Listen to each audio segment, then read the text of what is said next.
Okay, so I created a wine lingo sheet, which I mentioned in one of the previous chapters, and I thought it would be a good idea to review the sheet with you. So to go through all of the terms.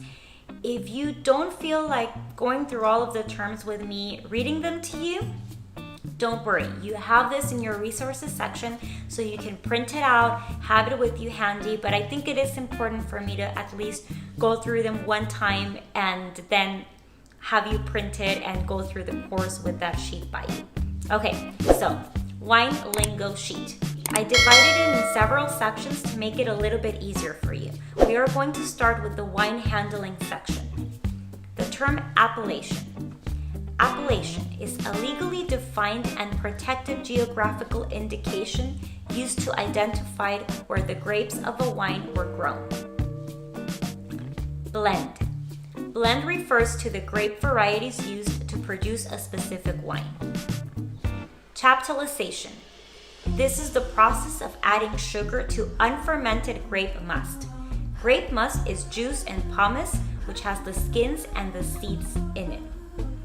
This process, chaptalization, is done to increase the alcohol level since the sugar is converted to alcohol during fermentation. Decanting. It is a process that allows a wine to breathe by adding oxygen. This allows the aromas to open up and the flavors to soften. It's a common practice in wines that have been aging for years in the bottle. Fermentation. This is the process in which the yeast convert the sugar of the grapes into alcohol. Fining. This is the process of removing unwanted material from the wine prior to bottling. Lees. These are dead yeast cells, and they are usually found at the bottom of a vat of a wine after fermentation. Now, some wines are aged on their lees, and this is called sur-lie. And this is done to add a toasty, more complex finish to the wine. Maceration.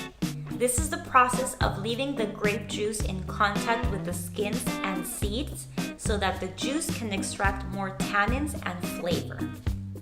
Natural wine. This is a wine production that revolves around organic or biodynamic farming. In the winemaking process, there is minimal intervention, no fining, no chaptalization, and in many cases, no sulfites, or very little. Noble rot. This is a specific type of fungus that causes grapes to partially shrivel, concentrating their sugar content. Noble rot infection produces some of the highest quality distilled wines in the world. Pip. That's the grape seeds. Phylloxera. So this is an insect that was responsible for almost destroying all of European vineyards in the late 1800s. It was discovered, though, that American root was resistant to phylloxera. And as a solution, European roots were grafted with American roots. Sulfites. Sulfites are a food preservative widely used in winemaking, and it is used in low quantities. It's a chemical compound that occurs naturally, but can also be produced in the lab. Terroir. Terroir refers to all the factors that contribute to the characteristics of a wine. This includes the location, altitude, soil, and so on. Varietal. This refers to the different varieties of grapes that exist. For example, Pinot Noir, Chardonnay, Cabernet Sauvignon, etc. These are all varietals. Vinification. This is another word for winemaking. Vintage. This is the year in which the grapes were harvested. Now let's look at all the terms that fall under the category of taste. Acidity. This refers to that crisp and refreshing taste that you have when you drink a wine. And it is generally more associated with white wines, but red wines also have that freshness. It's the acid, it's what makes you salivate. Astringency. This is what makes your lips pucker and your mouth pucker. That's the astringency in a wine. Balance is simply when a wine is smooth and harmonious, and not one flavor sticks out amongst the rest. So different flavors should balance each other. For example, acid should balance against sweetness. Body. When you hear the word body referring to a wine, it's talking about the weight of the wine in your mouth. How thin or thick does the wine feel? Think of it as the difference between skim milk or whole milk, that kind of feeling, bright. When you hear that wine is bright, it's not referring to the color, it's referring to how the wine tastes in your mouth. The higher the acidity, the brighter the wine will feel. Corked. It means the wine has been affected by TCA. And this is a natural compound that at higher levels, it adds a musty flavor to the wines. The wines that contain TCA are described as either being corked or having corkiness. Earthy. This is used to describe flavors such as soil, wet grass, barn, and so on. And these flavors are typically found in red wines. So dirt is a good thing. Finish. This can also be referred to as the aftertaste a wine leaves in your mouth. The better quality wines tend to have a longer finish that is rich, complex, and flavorful. Fruit forward. These are wines that leave a more fruity taste on your palate. Fortified. This is a style of wine where extra alcohol is added in the form of a spirit. Table wines are typically between 10 and 15% alcohol. Fortified wines are typically 15 to 22% alcohol. So sherry, Madeira, port, these are all examples of fortified wine. Jammy. This is a term used to describe red wines with a cooked fruit flavor. Minerality. This is similar to a wine's earthiness. This is a strong minerality taste of the earth.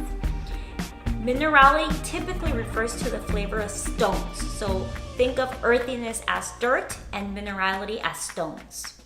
Oaky. This has to do with the aromas and flavors of a wine left by the oak barrels in which the wine was stored and aged. Oxidize. This is a wine that has been overexposed to oxygen. Some of the side effects are the wine will lose color, flavor, and it can become a little bit brownish with pigments of bitterness. Palate. This describes the flavors and complexities of wine on your tongue and within your mouth. Residual sugar. This is leftover sugar remaining in the wine after fermentation stops. Structure. The more structure a wine has, the more layers of flavors you will taste. It is a way to describe the relationship between the acid, tannin, and alcohol in a wine. That is structure. Tannins. Tannins are a biomolecule found in leaves, buds, seeds, roots, and stems.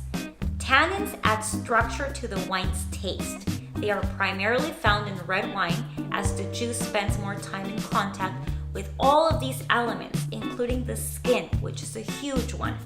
It is what makes one pucker at the bitterness of a wine. Now let's look at all the terms that fall under the category sight. Legs. When a wine is swirled, it leaves behind drops that slide down the sides of a wine glass, and this is due to the evaporation process. Those droplets are referred to as legs or tears. Sediment. These are solid particles that settle at the bottom of a bottle of wine. This is not a flaw, it's just a sign of a wine that was not filtered or fined before bottling.